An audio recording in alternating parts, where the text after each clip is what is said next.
It's good to see you. Whose laughter was that? That was a good laugh. I like that one. That you do not have to stop. Okay?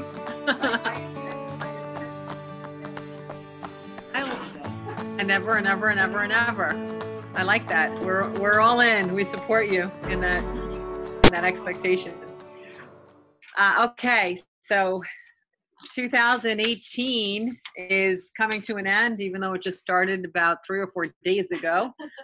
It doesn't even feel like we've had months of this year yet, let alone 12 months of this year. But time goes. There's nothing we can do about it. We can't harness it. We can't slow it down. There are ways to give the illusion of it slowing down.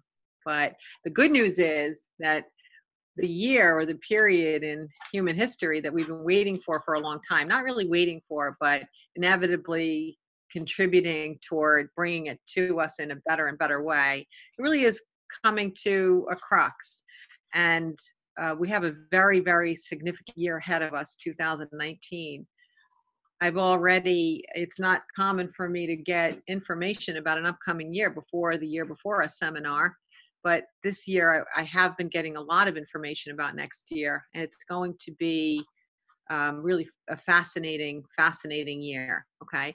And as we all know, even though we can define a period by measuring it, time has no beginning and it has no end. So even if I say that this is a period of January 1st to December 31st. Did it start in November? Well, it started to waft in then and it wafts out, but it incorporates, time periods of decades and years and months and centuries and millennia. So even though I use 2019 as a defining representation for a period that we're entering into, we're not entering into it on January 1st and we're not leaving it on December 31st.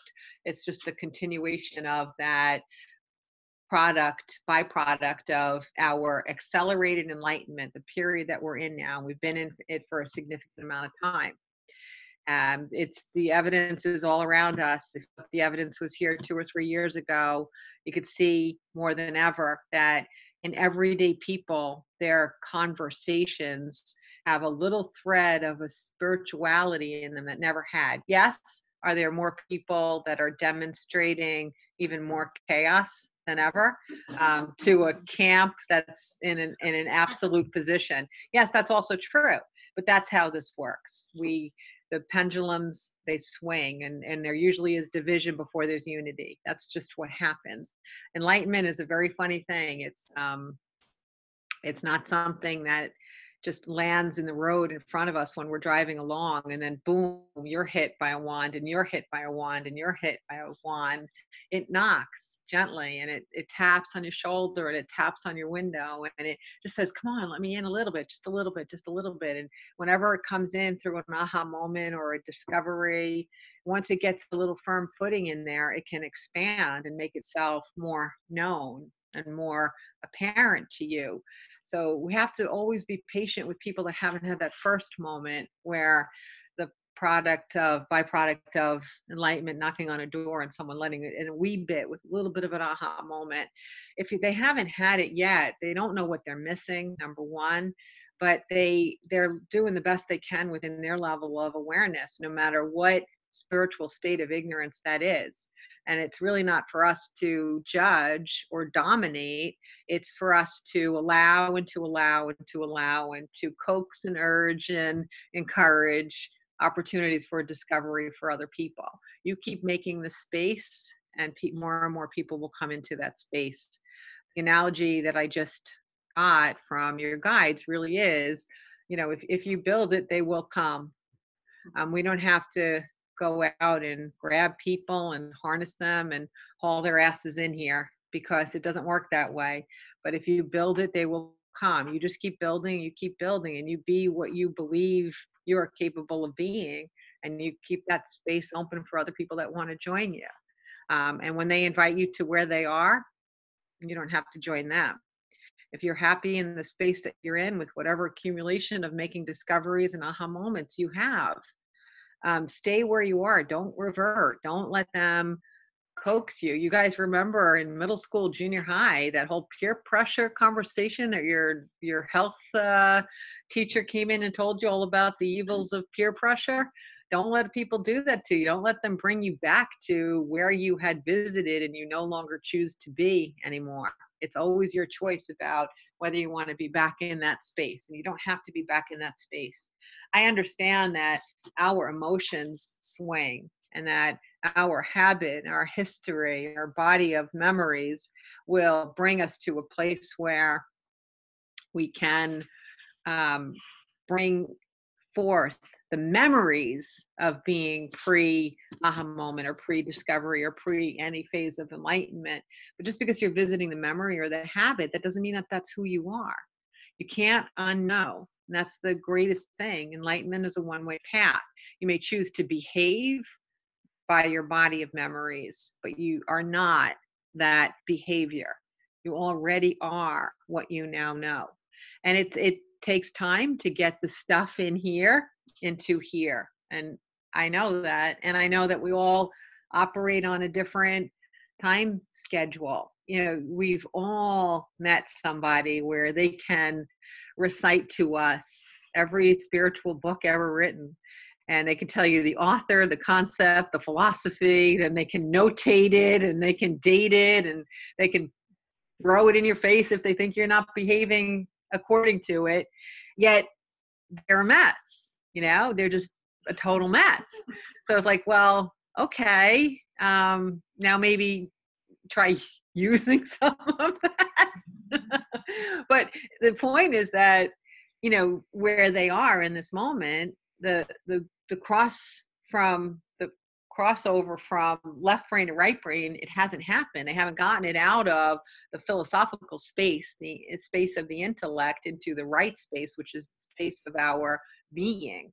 And if they can't do that, it's not because they don't want to, it's because they just haven't figured out how yet. So even those people, you want to be patient and keep giving them the space to make that step over into being what it is that they can discuss, that they can talk about. All right. Even the things I talked about in the opening tonight, obviously I didn't have an agenda on that. It's not necessarily tonight's topic. Tonight's topic is about, you know, giving and spending time with people and the holiday season and some of the difficult things that we have, not only during the holidays, but that we have year round with the people that we're close to and people we're not close to, except that all of that stuff that we deal with on a regular basis seems to get exaggerated during the holidays. The expectations or the guilt or the pulls and all that just seems to come on a little bit more loudly. We have someone online tonight. I'm sitting by my fireplace with a cup of hot chocolate, so I'm cozy.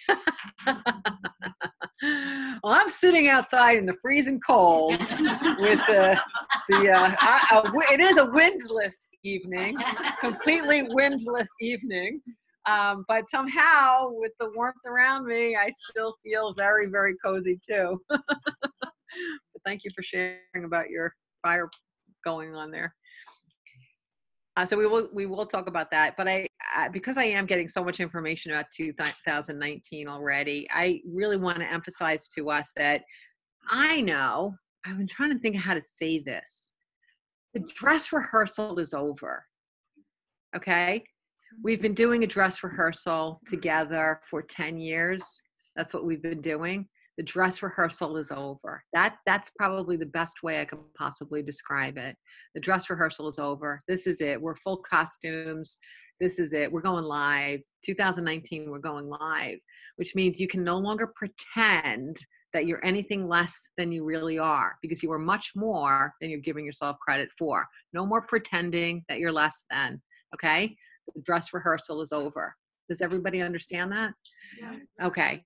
Good. When I was giving the Enlightenment Power Group in the city on Monday, the guide said something very interesting about what we'll be doing in the city next year. And we generally don't have any parallel between the city and here. Bill, you know this. We have completely separate topics. And even if we had similar topics, they would always be different. But we have 24 new seminars every single year. 12 in the city, 12 here, plus the other 90 million I do everywhere else. So there's never, never two seminars the same in a given, never two seminars the same here. However, I can see that there's going to be themes next year, and that will be 12 themes where they're taking this concept of the dress rehearsal is over, and they're going to break it down into bite-sized pieces for us, and they're going to give us building blocks for us being in a prepared space for when the 2020 actually does arrive, the year of clear vision, okay? And how we can prepare ourselves for ourselves and prepare ourselves for others in a symbiotic, wonderful, harmonious way. And with the possibility of us being able to enhance our own abundance along that path, our own abundance with the material world, with our relationship with our bodies, with our relationship with other people, our romantic relationship, our career relationships. We have the ability to take those 12 building blocks that they give us and synthesize us being closer and closer to the place that we would love to be personally, and using that as a way to welcome others in as they have their first knock on the door that they can actually open and seek shelter from a storm. It's basically what we're going to see a lot after 2020 begins. Okay. What's that? It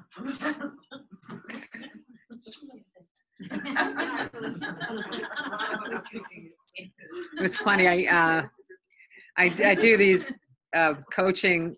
I do a lot of coaching, but one woman in particular, for some really weird reason, every time I would talk about her sister, I never met her, but I would intuit. Every time I would talk about her sister, I would say, "She who shall not be named." I said this for years about her sister. And then one day she finally said to me, she says, "I don't know if you know this, but my family always calls her Voldemort." I swear. I'm like, well, there's your intuition, because I've been calling her "she who shall not be named" for years. And I never knew why. It was just an intuition I would get to say that over and over and over. So obviously your statement of "he who shall not be named" bounced that little thought off me. He's a metaphoric representation of a catalyst for the enlightenment that we're experiencing. Okay. Everyone appreciate that? Yes. Okay, good. Okay, so anyway, any questions about anything that I have said so far? We're good? We're good? Huh? I said, we will buy into it.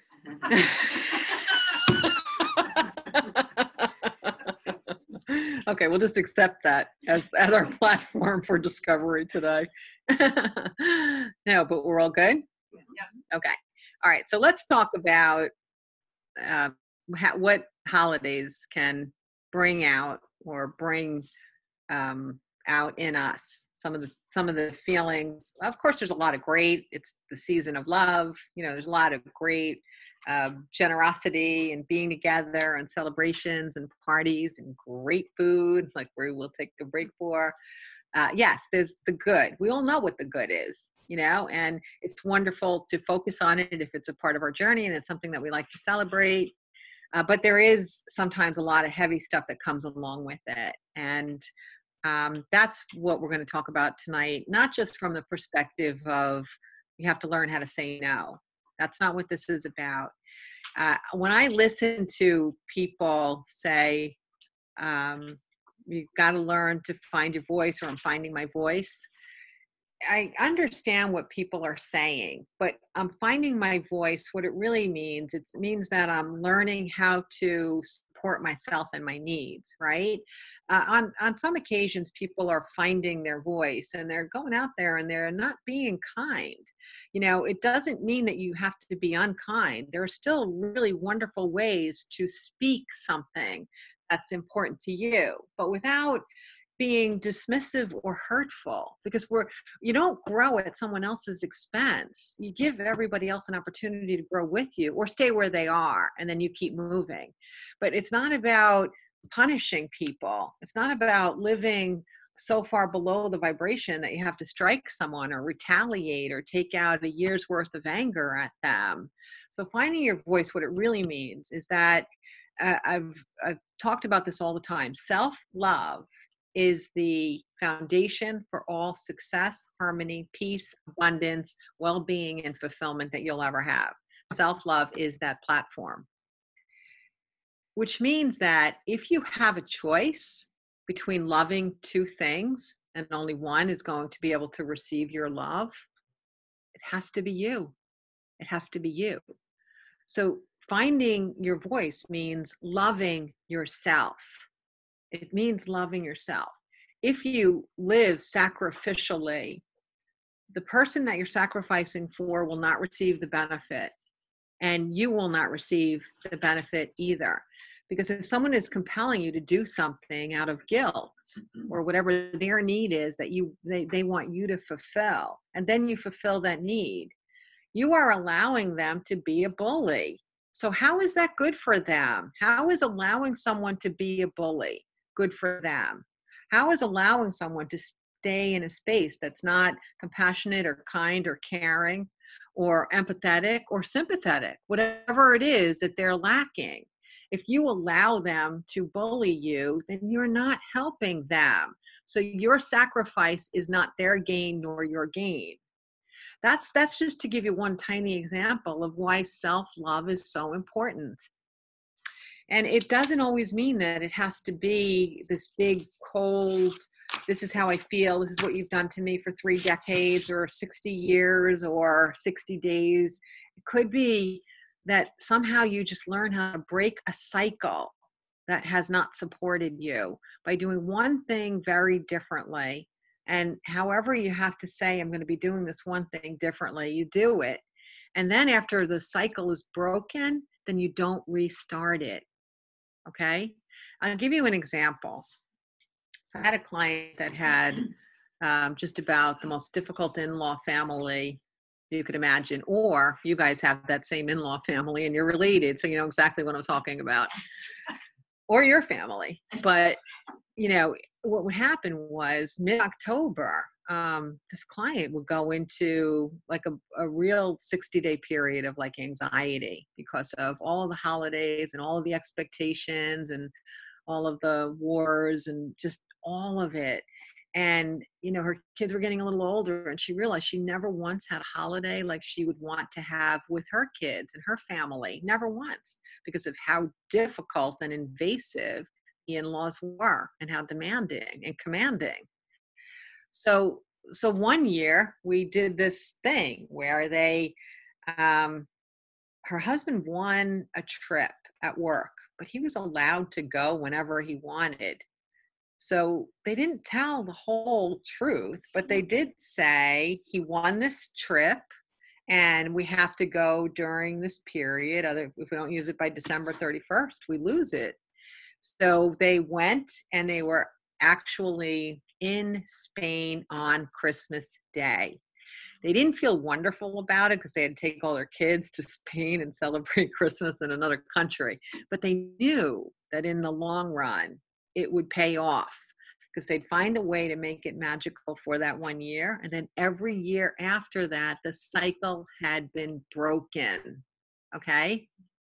So as long as they didn't go back to the old pattern the following year, they were free.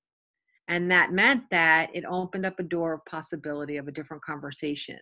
And it could be something like, you know, we've been doing this for 27 years. And last year when we were in Spain, we just realized that there's a lot of other things we would like to experience around this time of year. Or we realized that we haven't done this, or we haven't had this in our own home, or we haven't, whatever story feels like you can deliver it, even if it means another trip the second year, but whatever feels comfortable for you, just make sure you don't exactly repeat what everybody disliked so badly for the 27 years before that.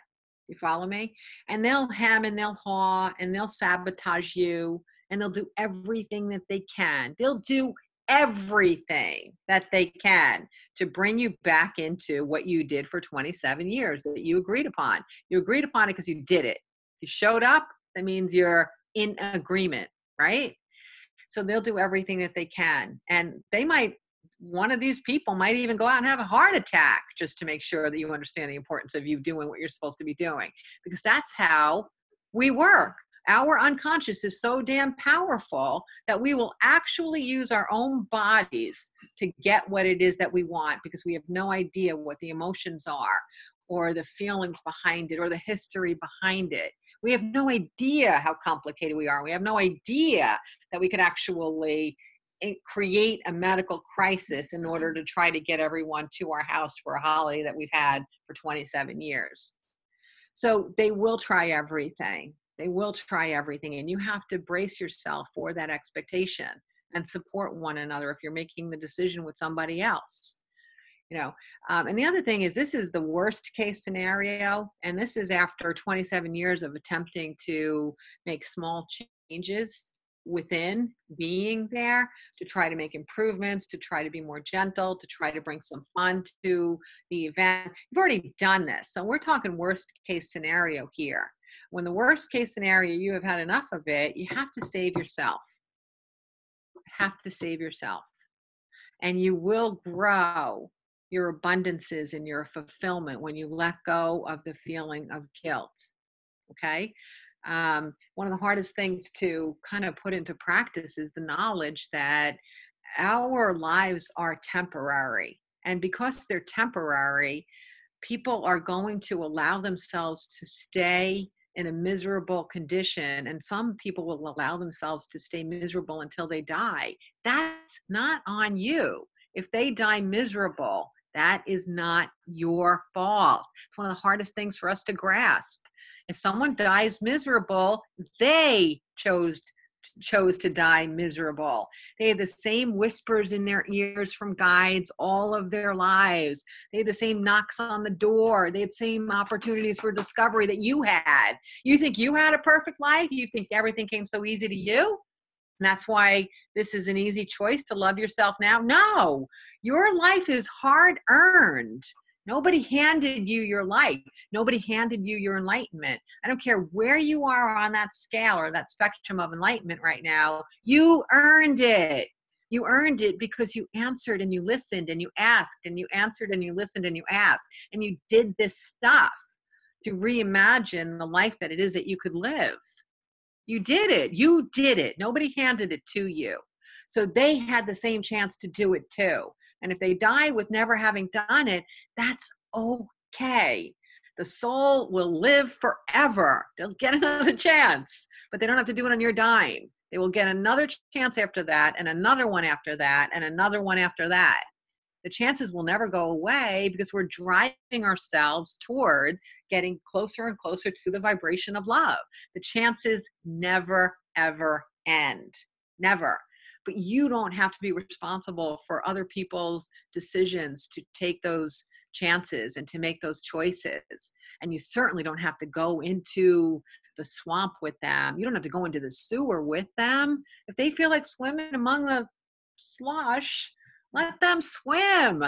You don't have to breathe it in, do you? No, no, no, no. Don't swim with the bullies. It doesn't smell good there.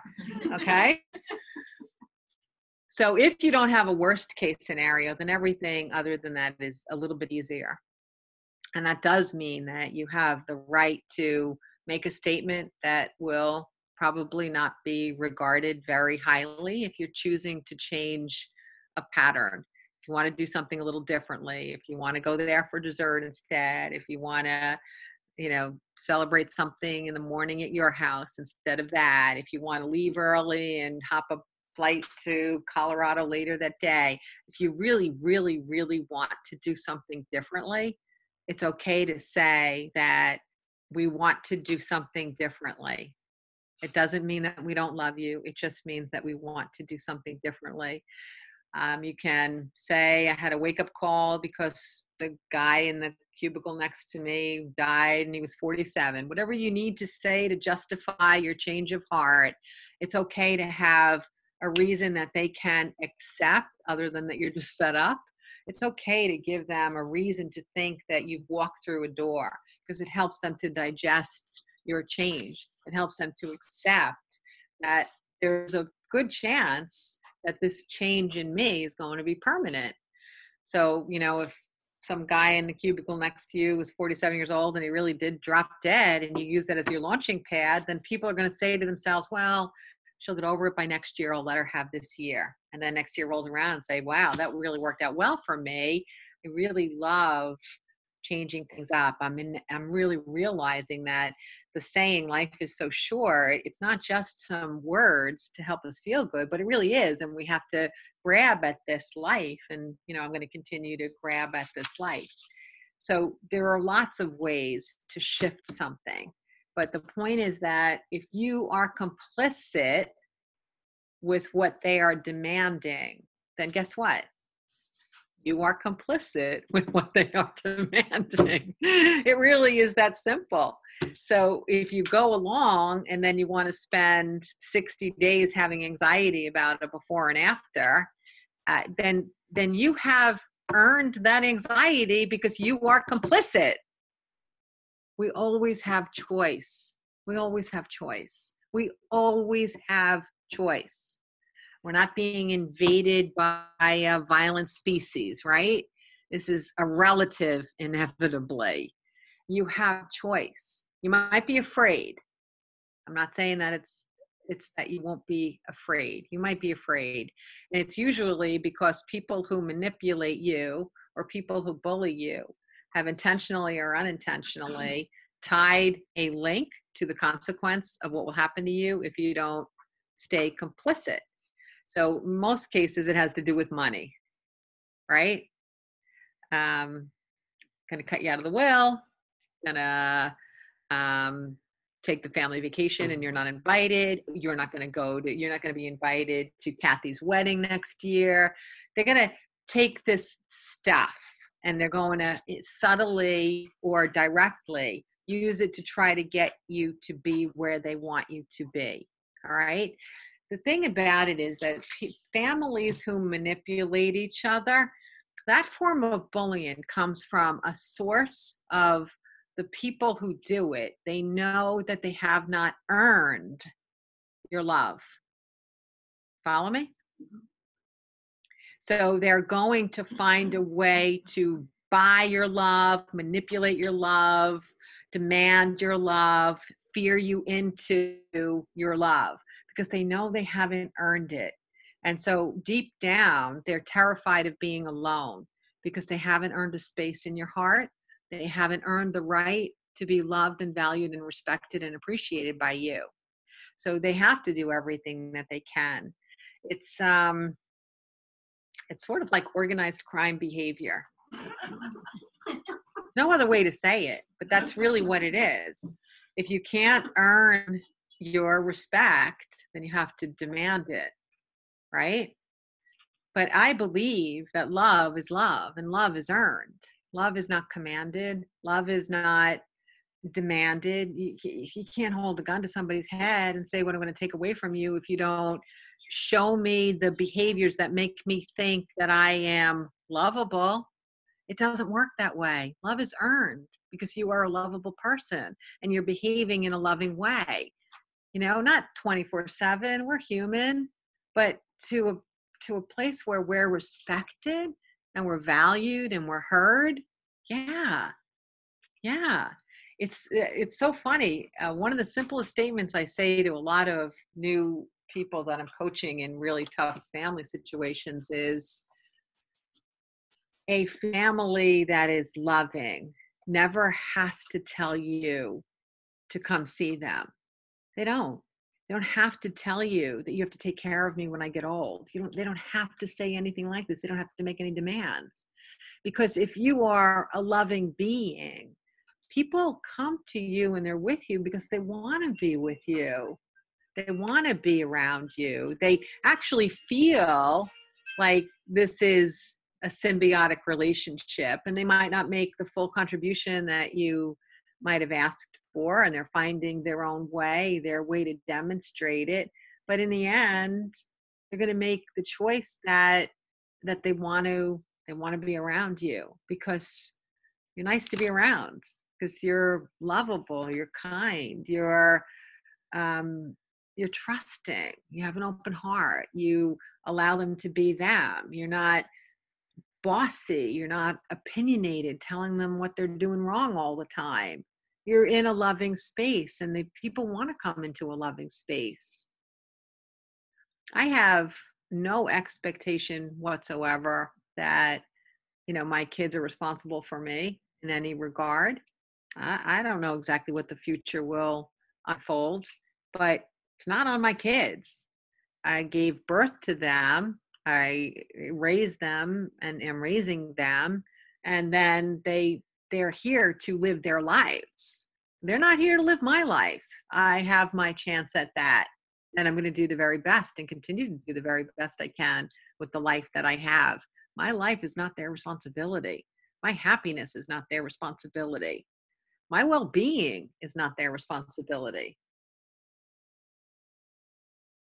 I know I'm tending toward talking about parents and children because that's one of the places where this play stages itself more than any other place.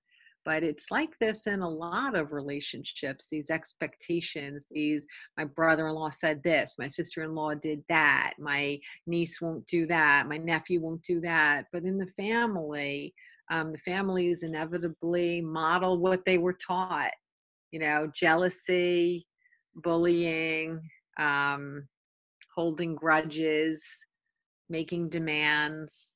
They model what they learn, but just because they learned it, even if you learned it too, doesn't mean you have to continue with the script that they gave you. That's where you get to break the chains. That's exactly right. That's exactly right. There should be no conditions on love. Absolutely. No conditions. That is exactly right. I'll echo you.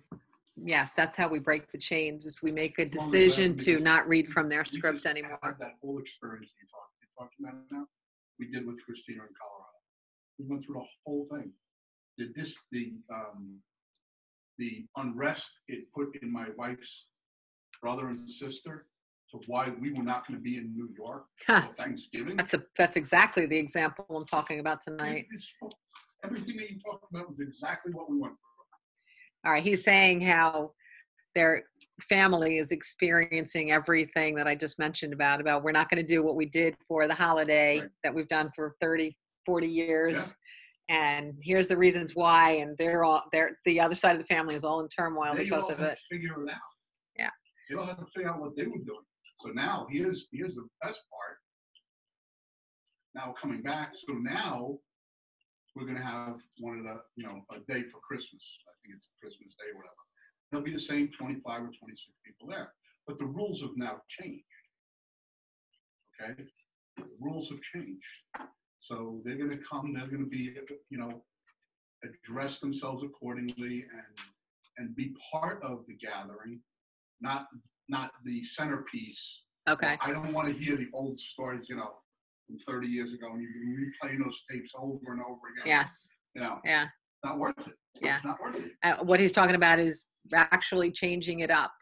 What if you look at how life plays out and how we tend to just be reactive, or we aren't able to stand up for ourselves, meaning choose what we want. Again, I wasn't saying be a bully back, but if we're not able to stand up for ourselves by sharing our choices, what can happen is that we become the one whose body uses us to help carve out what we need. So let's say, for an example, you host a holiday and 20, 30 people come every year.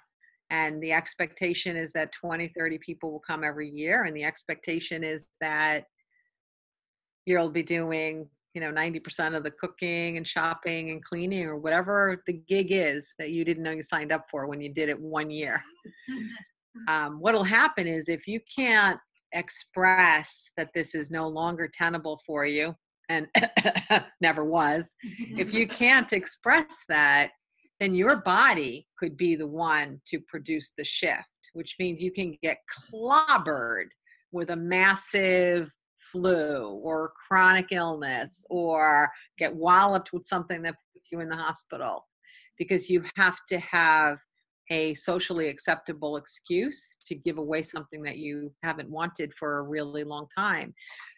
Anything to do with body disharmony, our society accepts it as socially acceptable.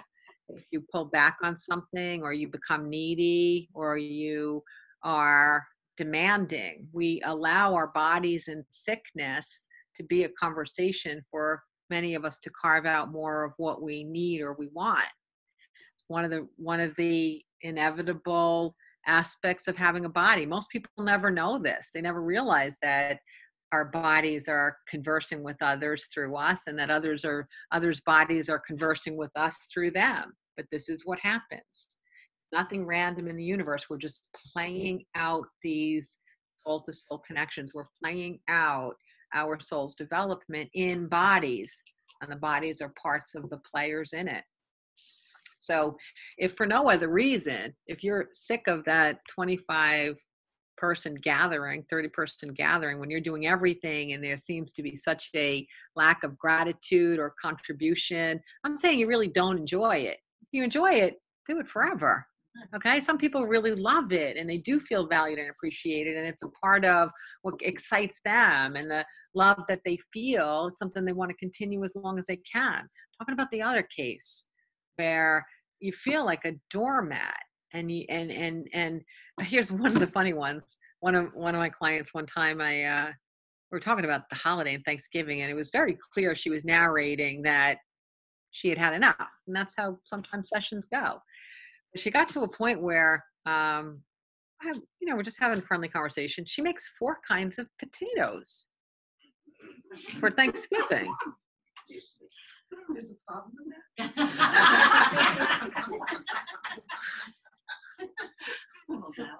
Does that cause curiosity in anyone in this room?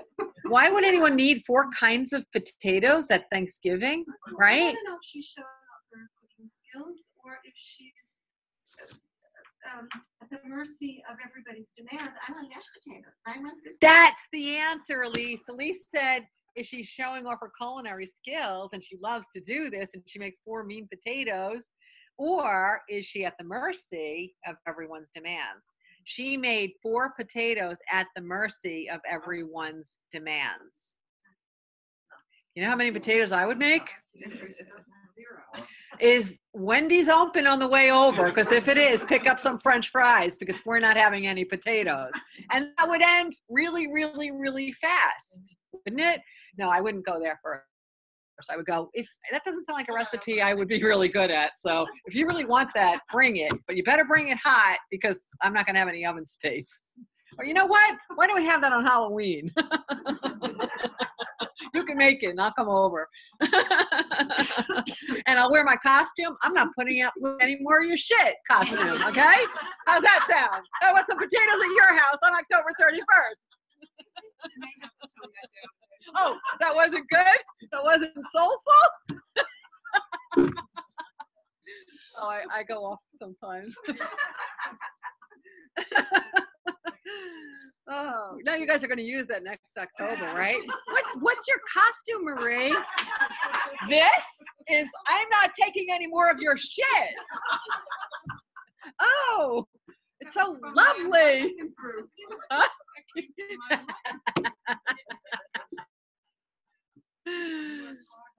I worked very hard on this costume. I've been working my whole life on this costume. Oh man, too funny. Oh, that was good. No matter what day of the week it is next year, we are having a meeting on October 31st.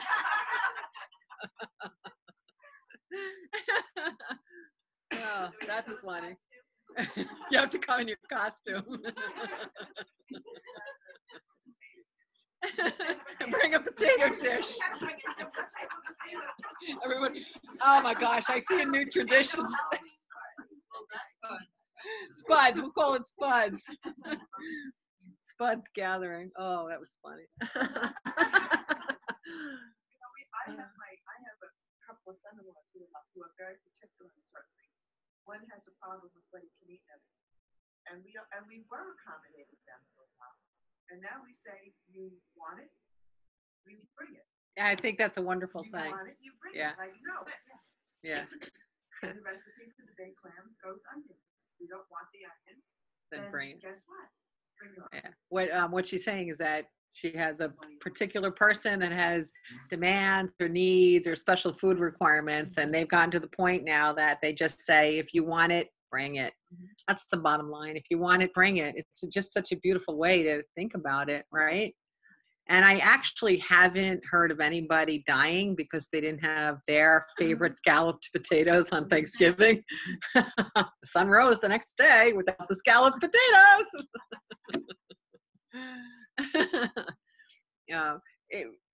It is good to have a sense of humor about it sometimes too. You know, it really is good to have a sense of humor about it. When you create traditions that are acceptable to everybody, they want to do them over and over again. Yes. My two daughters want to do. They want to make the holiday meal the same exact way they remember. So when we went to Colorado, we introduced them into, well, my one is a chef already, but we got Christina and Eric involved. And then, so now when they're coming home for Christmas, they're saying, you're expected to be inside kitchen area with us, even if it's setting a table or whatever. You're now part of it. It's the transition. That's what happens. I know. Yeah, that's exactly right. What he's saying is that if you do provide a loving environment where everybody is valued and everyone is appreciated and they know that they're there because you want them to be there and that we're enjoying each other's company, it is amazing how beautiful and wonderful traditions actually do get passed on. But even then, I know that you feel this way as well, Anthony, but then I don't get attached to those traditions.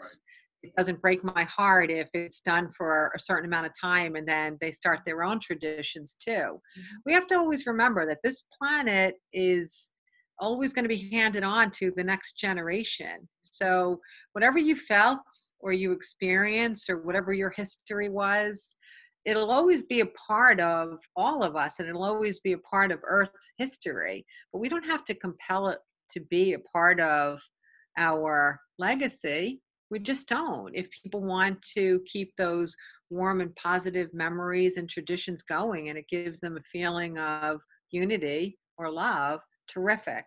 Then they'll find a way to get it done. And if not, then whatever they're imagining and the way that they do the special something, then that might be the thing that gets passed on. It's I have such different views about, you know, tradition and our family legacy, you know, where we're from and everything. Because when you travel, your consciousness travels as much as my consciousness travels. I've been everywhere, and I know better the souls that I've traveled with in the past and past lives. And I feel more intimately connected to them than I do with my great grandparents, right? I really do, because these are alive. These are souls that I can relate to.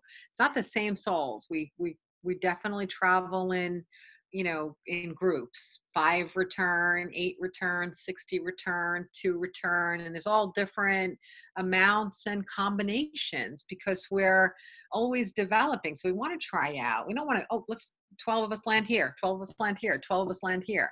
It's too autonomous. It's too predictable. We like variety and color, and we like to see things from new angles. So we're always changing up the opportunities that we have to meet the souls that we know in different relationship forms on Earth. But I find my soul's history has more relevancy to me today than my family history, right? And maybe if I was raised in a family that the traditions of meals and recipes were, or things that we do together, maybe if they were handed on lovingly and that we engaged in them together lovingly, not because we're beaten into it or because we have to or because grandma said so. Maybe if that was a part of my childhood, I would feel more of that connection to my biological family rather than my soul family.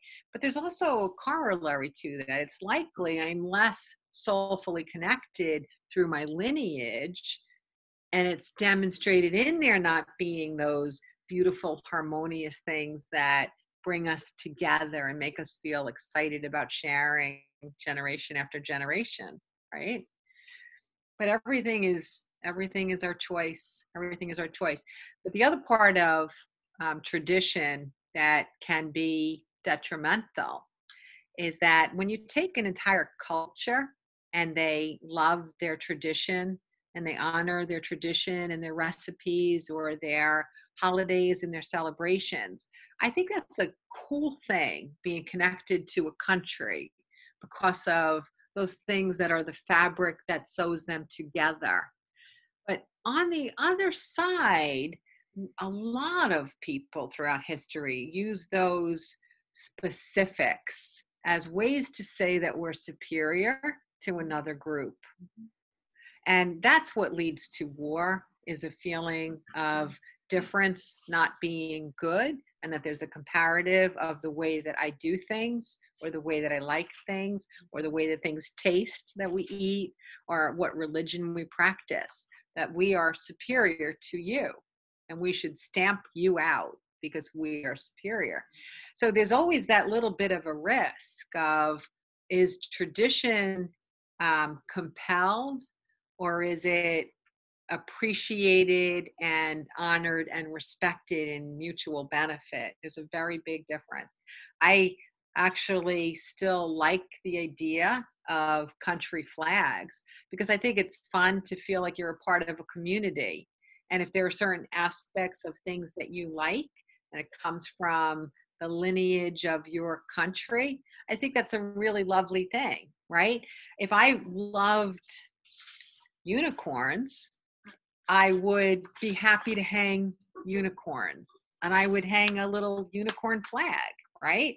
If I happen to love Irish soda bread and cabbage and corned beef and leprechauns, and this is what makes me happy, and I want to hang the Irish flag, the flag of Ireland, then that's good too, right? But I'm not hanging the unicorn and saying unicorns are better than all other fictitious or non-fictitious animals or creatures. And anyone that doesn't love and adore unicorns as much as I do, you're stupid. And I am superior to you. Do you see? Like, why would we do that? You know, we put a flag up and we're like, we go to that other side with it. So it starts at Thanksgiving dinner and then it winds into World War III. You see why you have to stand up for yourself at a holiday meal? Do you understand the significance of this? Do you see the correlation? Do you see how this is a snowball rolling down the hill in my snowy little garden over here? If you don't stop the snowball, it's a war, right? Live in my head for a few days, everybody. That's how it works. All right. Any thoughts? Any other thoughts about the family holidays and how you have to spend them? Oh, I know. One of my favorites. She's 77. I don't know how much longer she has here. 10 years later, she's 87. I don't know how much longer she has here. 10 years later, she's 97. I don't know how much longer she has here. That's when it's okay to start. 97? You're dead. 97? If you're too old to enjoy life because the other person is still sucking the life out of you, you've gone too far.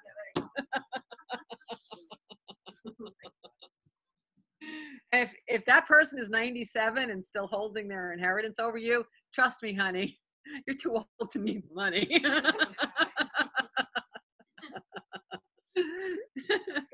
You know, honestly, there is a lot of comic relief in this earth life, inevitably the one kid that holds out for that inheritance when the old, I was going to say something very crude, when the old unkind person finally dies, the one that held out and kissed butt their whole life, they're out of the will. For one reason or another, they are not in the will. So you just paid hard dues for 60 years of your life, and everyone who did nothing, they're in the Bahamas right now. So don't compromise yourself for some money that is never, get your own abundance. Success is the greatest. Yeah, exactly. I now have 2 water bottles open and I'm still not drinking from either one of them. So let's take a sip, okay? All right. When we are going to take a break, we have a lot of goodies and treats to share. We have some beautiful merchandise to check out and do a little bit of holiday shopping for those you love.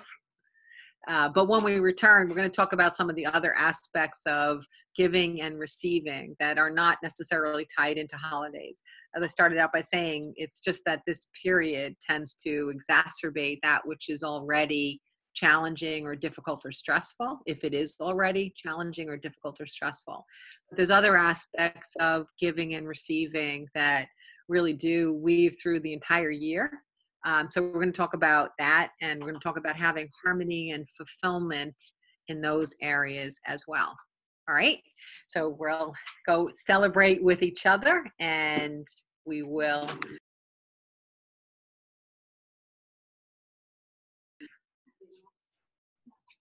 Hello, everybody. Happy holidays. That was good, huh?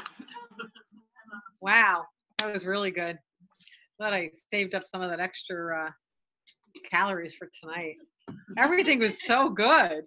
One thing was better than the next, right? Okay, everyone enjoy their little break? Yes. Good, glad. Okay, so anyone have any aha moments during the break other than Yeah, a lot of them. that's called cheesecake, not an aha moment. And for those of you who were following the art contest, thank you so much for all who participated, and thank you so much for all who voted. I was really blown away by not only the artwork, but the number of people that participated, and we were really surprised by the number of votes that we got. We were pushing 1,000 votes, which was quite the surprise. And since you can only vote with your email address, we're not just talking somebody sat there on a button. So that was really very, very exciting. And it was fun. And I'm so appreciative that we did announce that the winner is the Love mosaic sculpture. The artist is Diane Vecchio, and she will be auctioning it off at the Year Before Us. So if you're interested in attaining the original artwork for what we'll be using to market the Year Before Us between now and then come on down and see if you can win that. It really is beautiful in person. I mean, it's lovely online, but it's really beautiful in person.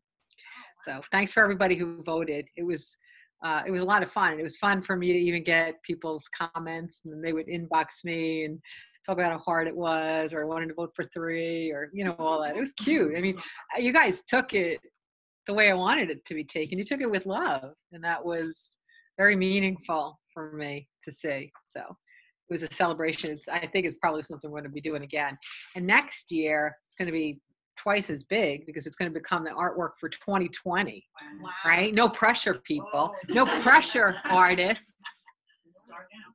No pressure. And I already know the theme. I got that. Yep. For 2020. I don't have the theme for. Yeah, I don't have the theme. I have the theme for the artwork for 2020. I got that already. That's going to be fun.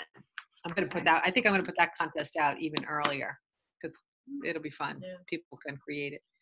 Yeah, I can't wait to tell you the theme, but I can't tell you for a really, really, really, really long time. Huh? It's a long time. Why can't you say that? We switched. We switched because I have a very, very, very close friend who was born and raised in Grenada.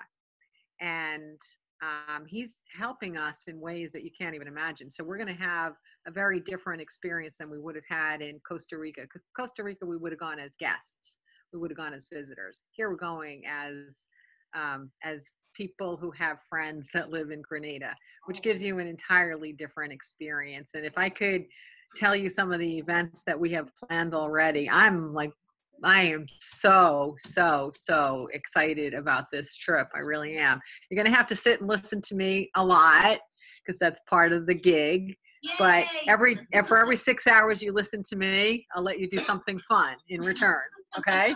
So it's going to be, we're still fine lining it, but the dates will be centered around Martin Luther King weekend in January of 2020. So it'll definitely be that Saturday, that Sunday, and that Monday. And which direction we go after that, is it going to be Thursday and Friday, or is it going to be Tuesday? But there'll be 4 days there, and you'll have to add on, a half-day travel for yourself. Okay? What city is that? Next. Back to our topic. I have had a very, very busy many days in a row, and many days. So be patient with me. I think I see a glass of wine in my future. Just a glass. Okay, now I'm going to talk about something that I've never heard anybody on earth talk about, and I'm going to be really, really, really blunt about this, because you guys need to know this, all right? You guys understand that we're here to grow, right? And we're here to understand the balance of our choices, right? Balance is a really big part of it. So we're in the season of giving.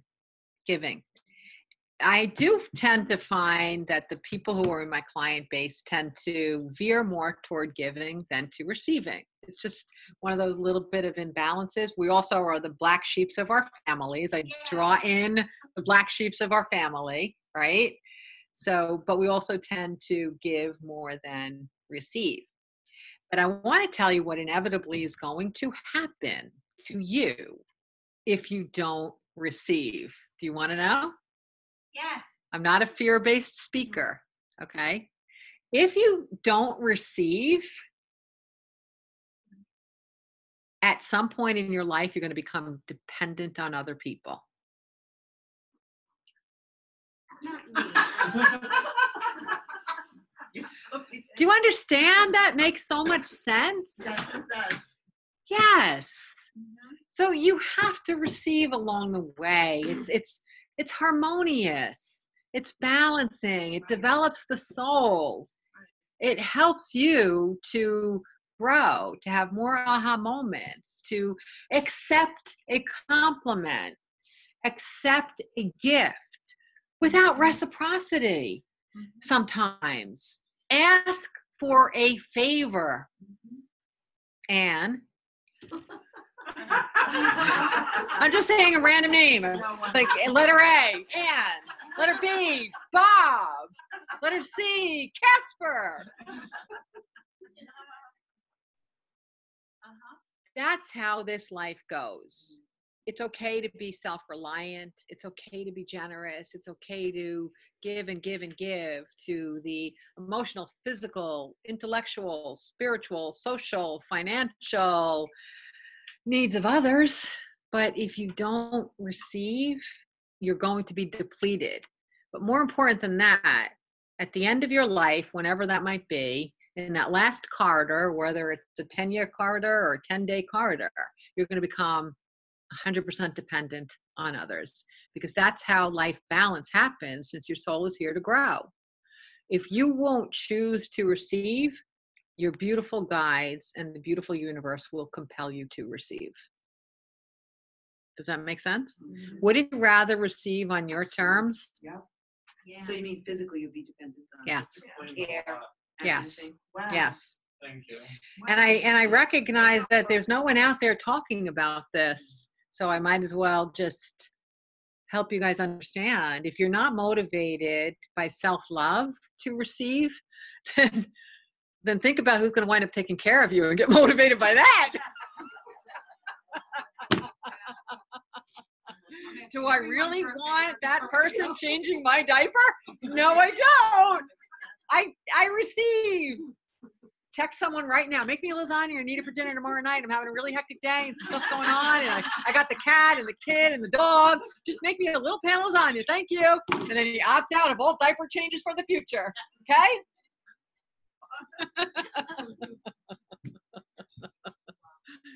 I think you read my question I posed to the universe that I wrote down before I came here. But you just answered a few.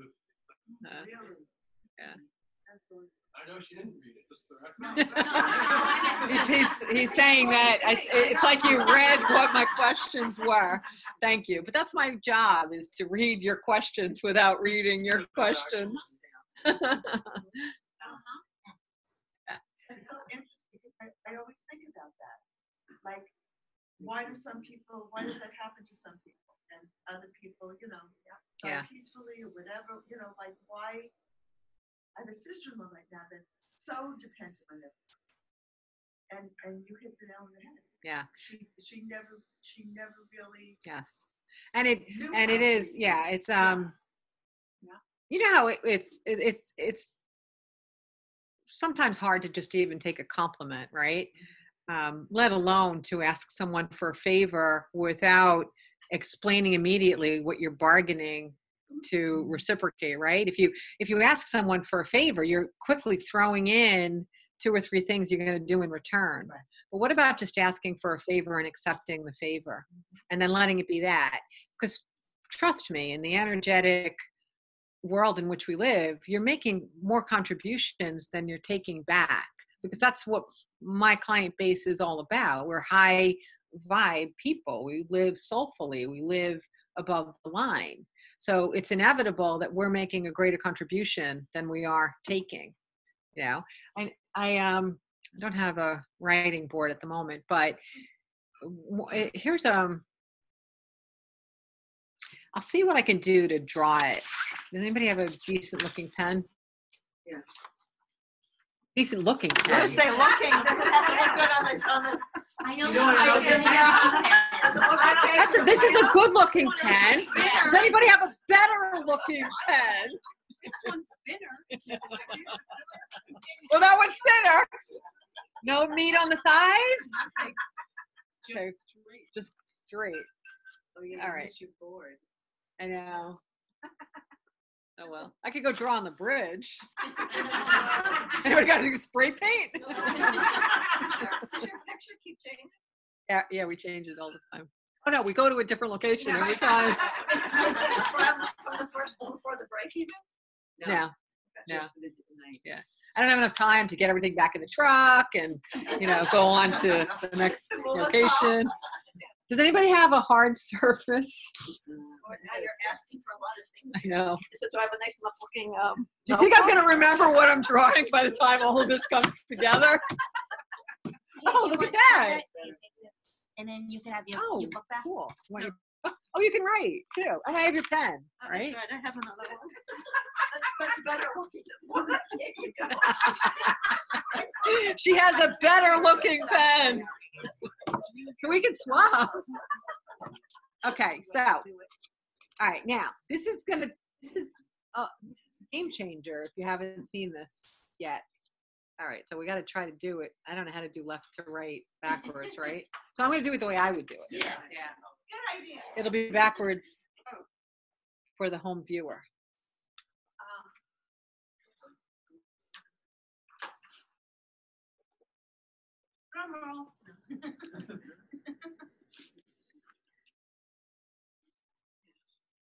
Okay, in our journey here, we are somewhere on the spectrum of being 100% human, which is lots of pain and suffering and baggage and masks and layers and bad emotional memories, or we're 100% soul, which is what we actually are when we're born before we get slammed with other people's stuff on this planet, right? So our goal in this human form is to go from human to soul, to peel off all the ugh that other people placed on us, right? That's our goal. That's what aha moments give us while we're in living form, in physical manifestation. And that's our journey here. Now, the thing that's the game changer for you to recognize is there's a 50% mark. If you are beneath the 50% mark, meaning you live more as a human than as a soul, meaning in aggregate, you are taking a lot more than you give, all right? You have a very low level of awareness. You're living in ego. You are lacking in compassion. You're in disharmony for at least majorly in a few areas of life. Relationships, relationship with your body, relationship with the material world. There's a lot of disharmony and a lack of fulfillment and a lack of abundance in those areas, okay?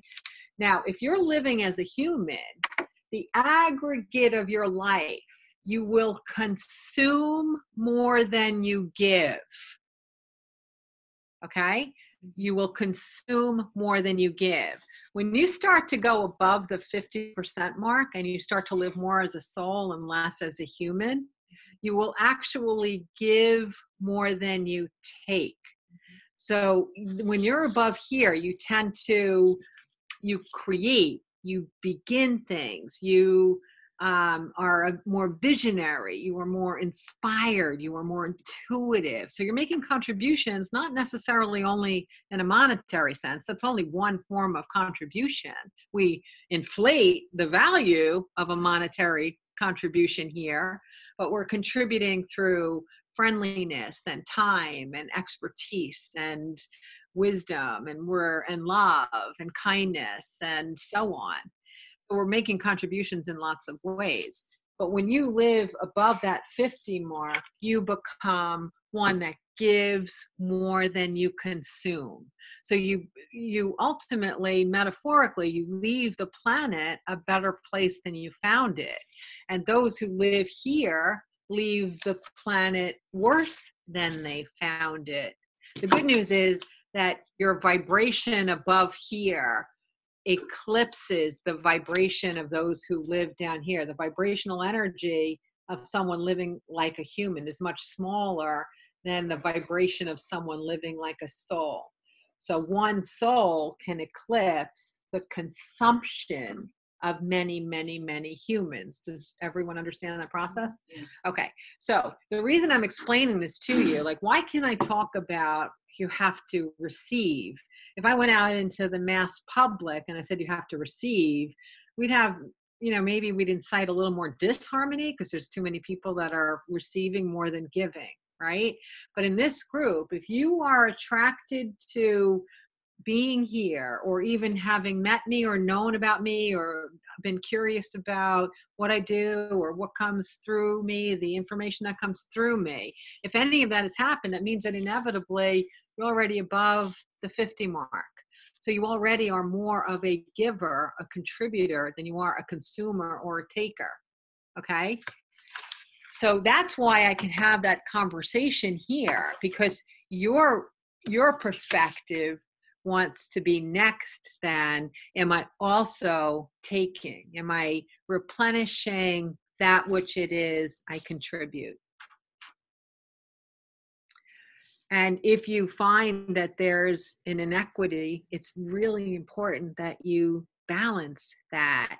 And it doesn't have to be one for one either. If I gave to Debbie and I brought something and I gave to her, I don't now have to sit here and wait for Debbie to bring me back that equivalent thing, whether it's value, size, or whatever I perceive as worth. If I give this to Debbie, then it's important that I allow myself to receive something from someone. I might be so high in my vibration, I can give more without the equivalent exactly in what I receive back. And I still feel replenished and balanced, okay? Because my appreciation is very, very high. Might not come from Debbie, it might come from Bill, but something is still going to come to me. It might come from a stranger. It might come from an unknown source. something is still going to fill my vessel. But then I have to receive that thing. I have to accept it. Yes, What Terry. about people who have taken more than they've given, but they are very dependent and continue to take? If they're dependent on you, Not on being preserved, but you can see that they are yeah, still taking yes, because now they are dependent. They have become dependent, but they've always been takers. yeah. In your own personal life, you can make a choice about how much you contribute to. You're saying if somebody is taking much more and they continue to do so and they always do it. If it's a person that you're interacting with, you make the decision about how much you want to contribute, or if you're going to step away, like going back to the beginning of the conversation. But if it's someone that's taking from someone else that you know or love or you care about, the only thing that you can do is, if there seems to be an opening with the person who's giving to them, is to try to have a compassionate and kind and loving conversation with them, suggesting the idea that self-love is the most important love that we can grow, because when we grow our self-love, we have excess of everything to give to others. But if you don't have your own self-love intact because somebody is siphoning off you or taking too much or leaving you drained, then you're not going to have anything left to give to anybody else, including to yourself.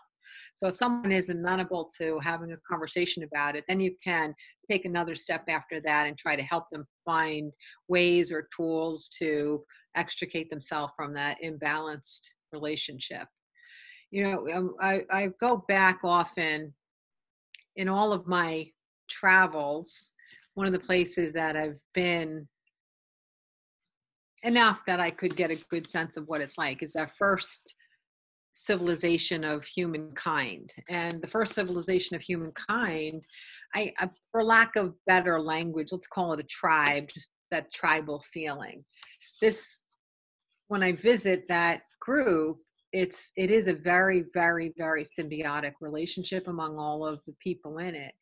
And there's this amazing balance between what each member of the tribe can contribute, whatever their skill set is, or their strength, or their aptitude, or their desire, or their curiosity, or their passion. Everyone symbiotically contributes those things.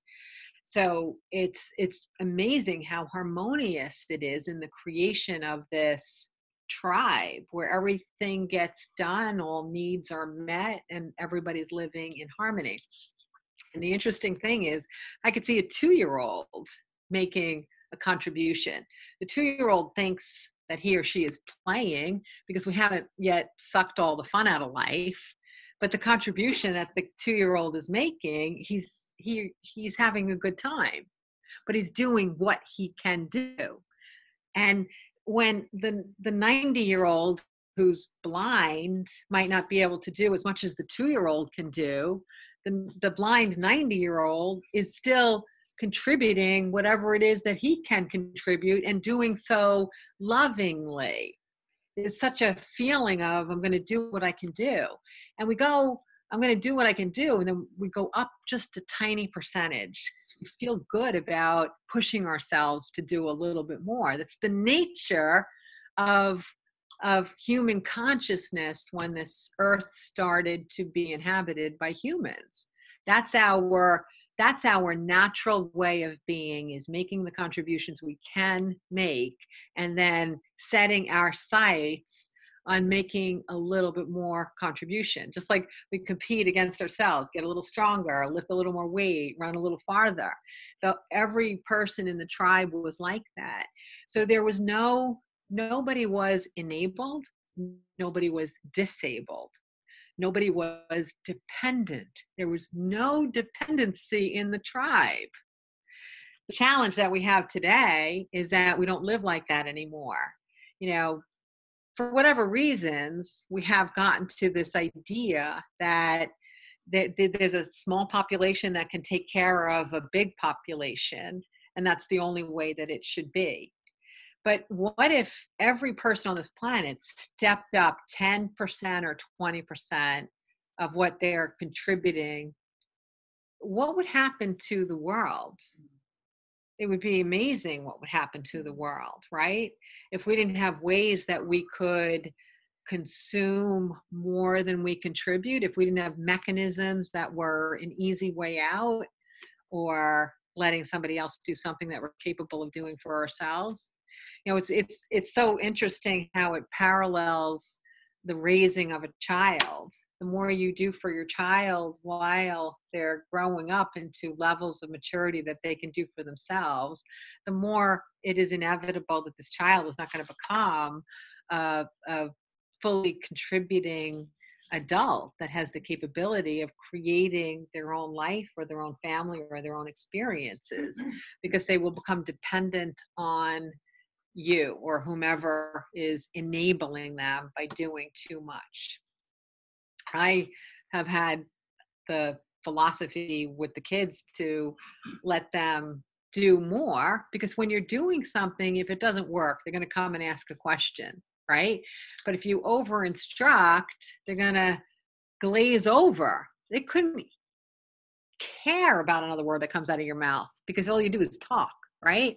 So they just glaze over and shut you down if you're constantly instructing and doing for them.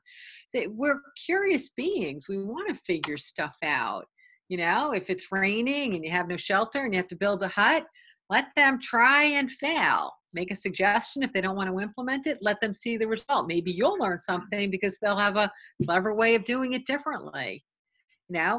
And so the part of giving too much is that you actually do enable people. You do disable people's capability, and they forget how potent and strong and capable and self-reliant they can be if you give too much. You can never give too much love, but the other stuff along the way, you can. Yes, question. What happens if you have a family member that is sick and Yes, you're saying, what if you have a family member that's sick? There's a little bit, you know, I always say it's a little bit like the physical science. If you lose a limb right now, you're going to go through life with one less limb, because we have this innate belief system that we can't grow our limbs back, right? We also have this innate belief system that once somebody is within a certain medical compromised reality, that there's really not much that we can do about it. It's going to inevitably play itself out along that theme. So as long as we believe that, it gets a little bit difficult to change it up where we are within that journey at the moment. However, number one, the most important thing is preventative, is to help people to be excited about the care of their own lives along the way, so that we don't get into that role.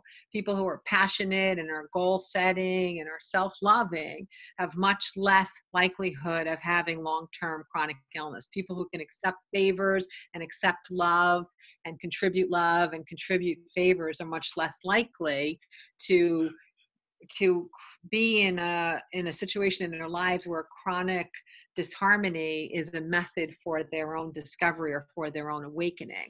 So that's one aspect of it. But even if we do have a situation, let's say it's a parent where they need, 24 hours a day care or increasing care, and you inevitably get these sibling issues. You're never there, I'm never there, you're never there, you take her to the doctor, I'll take her to the doctor, all that. We tend to think in terms of there being a limit, that ultimately one person has to be there 24/7. But when you expand beyond a narrow definition of what seems to be a problem, you can actually create some of the abundance and some of the solutions and some of the really creative ideas that can help you pass something that seems so limited or so not able to have a foreseeable, happy resolution. So that means inviting in ways that there's a way to get an aide in the house, or a way to get healthy meals delivered, or a way to do this or a way to do that. Not thinking in terms of limit, but thinking in terms of expansion. That if you expand your self-love and you have conversations with the universe about expanding the possibilities of ways that situation can improve for you and for whomever might be dependent on you, then solutions will come in. If you have a need to be needed, there will be no solution. You will be needed until there's nothing left for you to give, right? If you have a need to be needed, then the universe will comply and definitely make sure that you are needed. Needed and wanted and desired and loved are very different. To be needed is meaning someone is dependent on you. If you have a need for someone to depend on you, you can only change that circumstance by fundamentally changing your perspective about your entire journey. Why are you benefiting in some way from that relationship at this moment in your life? What value is it giving you if you need to be needed? Okay. And there are many people that need to be needed in the simplest form. Many parents have a hard time when their kids mature and they don't, quote unquote, need them anymore, right? It's a very hard thing for them to outgrow because they needed to be needed, right? But then if you need to be needed, whose issue is that? Is it your kids or is it yours? 100% yours, 100% yours, 100% yours. So I know the holiday season is kind of a funny time to be talking about this, that you want to receive also. But if you really are giving so much more, time, money, love, whatever else it is, if you're giving so much more than you're getting back, then it is time to take as well. Okay. To show you how extreme this can be, I had a client and it was a new relationship. We hadn't been coaching very much. And when you're coaching, which is different from a session, but coaching means you have more than one session on the books. You usually get homework. Okay. Yay. And lots of homework sometimes, right? But in the early part of our coaching, she gets a homework assignment day 2. And the homework assignment was, and I didn't know her well enough to know why this was the homework assignment yet, but the homework assignment was in the next, she was doing a one hour a month session. In the next 30 days, you are to reach out and ask for and accept a favor from 3 people. Now, I didn't think anything of it. So big deal. I gave her the homework assignment. It was from her guides, not mine, right? I got an email from her like 3 or 4 days later, and she was in such a state of anxiety. She was like, I cannot do it. I cannot do it. I cannot do it. I cannot do it. And then I was able to then, obviously see how so many challenges had been created in her life. If you can't find 3 people, guides hadn't said, ask them to come help paint your living room or find homes for your 14 cats. The guides just said, ask for 3 favors, could you do me a favor? I'm having a spinach salad. When I'm done, could you tell me if there's any spinach in my teeth, right? It's really not that difficult to ask for a favor, but she couldn't do it. She couldn't do it. And so from that moment, and she didn't do it. When we got on the phone at the end of the month, she had basically said, not only did I not do 3, I didn't do any. So now we had a starting point for her to have a better comprehension of her giving and receiving relationship with the universe and with others. And so that's where we started to build from, was right exactly from that point. So can you ask for and accept a favor? Everyone in this room? Yeah. I kind of feel like everyone in this room can, which makes me feel very, very happy. Yes. So I have a question. What about like being thankful and appreciative? Like that kind of like, is that receiving? Because you're not always getting that refilling from people. Do you get get refilled by looking at the water, or looking at the sky, or looking at the sunset? So you're talking about receiving from the universe. Not, Yeah, from exactly. Yeah. All right. Her question is, can the receiving end of it be fulfilled by receiving through gratitude and appreciation from the world around you and experiences and so on, but not necessarily from a human. The thing about it is, look, I have to go straight to the top on this one about the answer. Okay. We are here as souls projecting the consciousness of physical reality. Human beings are souls that have chosen this plane for discovery. This earth plane is for our discovery, okay? Therefore, everything around us that's not human is part of the discovery setting. It's part of the stage. The only thing that we're actually really advancing ourselves against or with or for is humans, therefore. So if you love the ocean and you feel gratitude for a sunrise, you're building yourself up and you're growing yourself, but it has nothing to do with filling your vessel as far as being able to receive from a perspective of what you contribute to others. Okay? Okay. So you have, yes. Okay. And if you're a giver to people in a way that's not harmonious, where you're giving so much more to people than you are receiving from people. Okay. I'll give you an example. Like if you, huh? I'm serious. I'm a psychologist, so I want to pay. Right. But That's a balance. There's a balance. There's a Yeah. beautiful exchange of energy. You're giving the value of your expertise and your wisdom and suggestions and knowledge and compassion, and you're receiving a monetary energy exchange for that. So it's very, very symbiotic. Very symbiotic. Okay? Good, you're good to go. Yeah.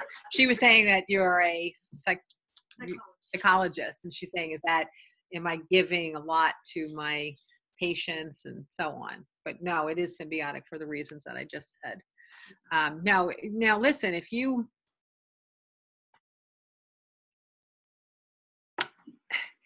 give to an animal, you always get back from an animal, because whatever you gave is a measure of your heart, right? So if it's a cat and you put food in the cat's dish and the cat ate the food, you got everything that you just gave, because the cat, in his natural state of cat beingness, ate the food and now he's going to live another day. Therefore, you are happy because you fed the cat and the cat's going to live another day. Do you follow me? Contribution's always, it's always you get back what you give to animals. Always. It's humans where we opt out of that normal abundant reciprocity, okay? Because we're trying to rebuild our self-love, either by being a people pleaser or by making ourselves valuable, or we don't think enough of ourselves. So the only way that we can be around other people that they'll invite us in is if we're giving them something that it is that we have determined that they want. It could be food, it could be money, it could be whatever, gifts. But if that's what it is that we're doing, we're doing it to build our love of self. Okay. So that's where it's not symbiotic. You're not going to go out and ride a horse and groom a horse and muck the stalls and then have the horse snub you and say, you didn't do enough for me today. I'm sitting down and I'm not letting you ride me. It's also symbiotic. You know, we're the ones that step in and make a mess of it just with each other as we're working out our soul's growth. Okay? What if you stop somebody from sucking on someone you love, from sucking on them? You intervene. Uh-huh. What's the dynamic there? What happens? It really, there's so many variables there. What's the nature of the three people's relationship? How are you intervening on behalf of the person that's not intervening on their own behalf? Yeah. Then I think it's perfectly fine for you to play bad cop on behalf of someone that's asking for help. Because if they've asked you, I think it's a wonderful thing. You know, you're allowed to do that. You're allowed to do someone else's dirty work or their grunt work if they're asking you to. If it becomes that now they're dependent on you to be their voice and to activate their ability to love themselves or to receive instead of give, or to find their voice or do it, then now you're disabling them, right? You're disabling them. I mean, to give you this simplest illustration, when my daughters were in 4th and 5th grade, or probably 4th and 5th grade, I used to maybe once a week stop the ice cream man and buy them ice cream. It was something that they enjoyed, and I never had it when I was a kid, so it was really fun for me. And in the beginning, I'm doing the mental calculation. Well, this is 1/2 gallon of ice cream that they're going to eat off one stick. But then I stopped doing the mental calculation because there weren't 1/2 gallon ice creams in the grocery store anymore. They were 7/8 of a quart. So I stopped the calculation. But then I went off there, didn't I? So then one day, I pretended that I couldn't run out there as fast as the kids did. So I gave a $20 bill to the kids. I said, who wants to pay for the ice cream? I'll come out, I'll get out there. You probably won't even have to do it, but at least you have it. You can make your order. And, the oldest one grabbed the 20 and they ran out. And I said, I'll be out there. So they didn't have to say, I'm not going if you're not coming, because I knew that's what they would do. So I dawdled and I didn't get out there in time. And so they bought their ice cream, and then they had to exchange money with the ice cream person. And I felt so bad, but they came back with $10 too little change. And my daughter was so upset. Like, she didn't even know. Imagine $10 short changed when you're in 5th grade. First time you're doing a money transaction with an adult. I felt so bad. But what we wound up doing was, a day or so later, we stopped the ice cream truck again, and we explained what happened. And he was really kind, and he gave her the $10. So it worked out that something that I thought might have been challenging turned out to help her to learn. So now she can deal with every monetary transaction in the world because she did this one thing with an ice cream person, right? So it's that you don't want to do too much for other people. Some people might have said, I shouldn't have let my 4th and 5th grade go out there and do that, but I never felt like that. Some people feel like Were that. you doing that to let them to get independence? Yeah, absolutely. Yeah. Yeah. So if you do too much for anybody, even be their voice, you inevitably are disabling them. I never know why it's called enabling them. You're not enabling them. You're disabling them. You really are. You're creating an inability for them to do for themselves. I know I will stand up for people and all, and that's a good and wonderful thing, to stand up for people, not to stand up for others in lieu of them ever standing up for themselves. There's a difference. We all could use a break. We could all use a buddy. We could all use someone on our side, but not instead of, but with. Okay? All right. Okay, so we will be back together on January 9th. And we have a beautiful, wonderful 2019 in front of us. I thank you so much for being here tonight. And whatever holidays you celebrate, or with whom you celebrate those holidays, may they be filled with abundance and magic and love and joy, and enjoy it all. I will see you all next year. Thank you.